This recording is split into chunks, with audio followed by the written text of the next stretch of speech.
Salam, jumpa lagi God's Lover kita dalam program Word from Heaven. Kali ini saya ingin mengajak kita membaca renungan dari Lukas pasal 10 ayat 36 sampai 37. Tema kita adalah rintangan di jalan kita.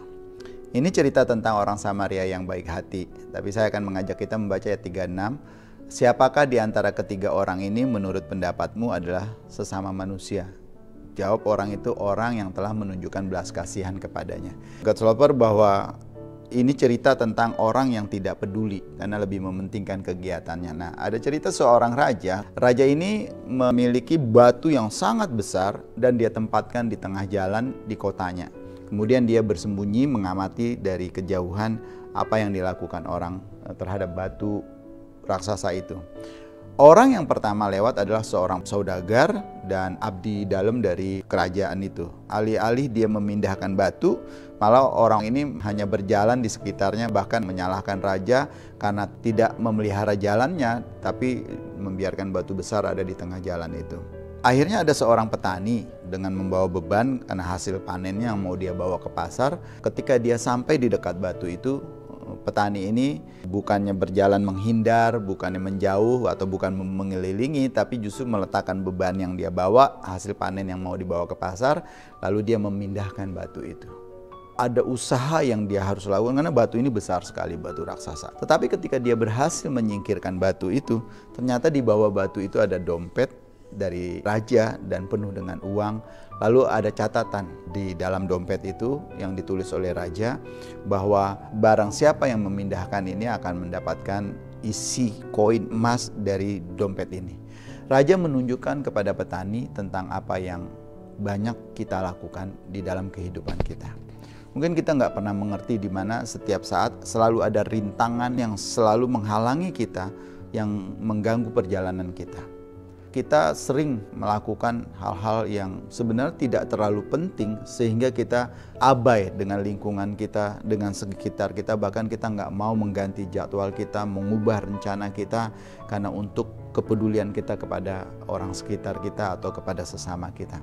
Kita nggak mau berhenti sejenak untuk menunjukkan kepedulian itu. Bagi kita waktu kita berharga sekali. Nah, dalam bacaan kita di Lukas 10 ini, Tuhan Yesus memberi perumpamaan tentang orang Samaria yang baik hati. Seorang yang dipandang rendah secara ras, secara sosial maupun secara teologis pada masa itu, justru orang ini menunjukkan kepeduliannya terhadap orang yang terluka itu. Tuhan Yesus menghargai orang Samaria yang dikucilkan ini dan menyebutnya sebagai sesama dari orang yang membutuhkan itu. God Lover, menurut Tuhan Yesus, dunia adalah tempat kita tinggal. Oleh sebab itu setiap orang yang ada di dalamnya merupakan sesama yang harus kita kasihi seperti kita sendiri, dan kita juga harus peduli dengan sekitar kita. Seperti petani dalam ilustrasi raja tadi, batu besar itu dia pindahkan karena dia peduli dengan orang-orang lain yang akan melalui jalan itu. Kita tak perlu meragukan kesempatan untuk menyatakan kasih. Belas kasihan dan kepedulian kebaikan Tuhan terhadap orang yang membutuhkan. Mari kita melakukan dan menciptakan hari yang indah bagi sesama kita.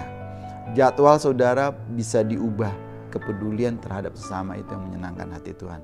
Kasih kita kepada Kristus akan tampak nyata ketika kita memiliki kasih dan kepedulian kepada sesama dan lingkungan kita. Saudaraku yang dikasihi Tuhan, biarlah kita mau belajar mengenai hal ini. Kiranya Tuhan memberkati kita semua. Mari kita berdoa. Tuhan Yesus, terima kasih untuk anugerah dan kebaikan-Mu. Terima kasih buat firman yang mengingatkan kami kembali bahwa biarlah kami mau belajar untuk peduli dengan sesama kami, tidak mementingkan diri kami, dan tidak harus apa yang sudah kami rencanakan kami lakukan dengan mengabaikan apa yang terjadi di sekitar kami.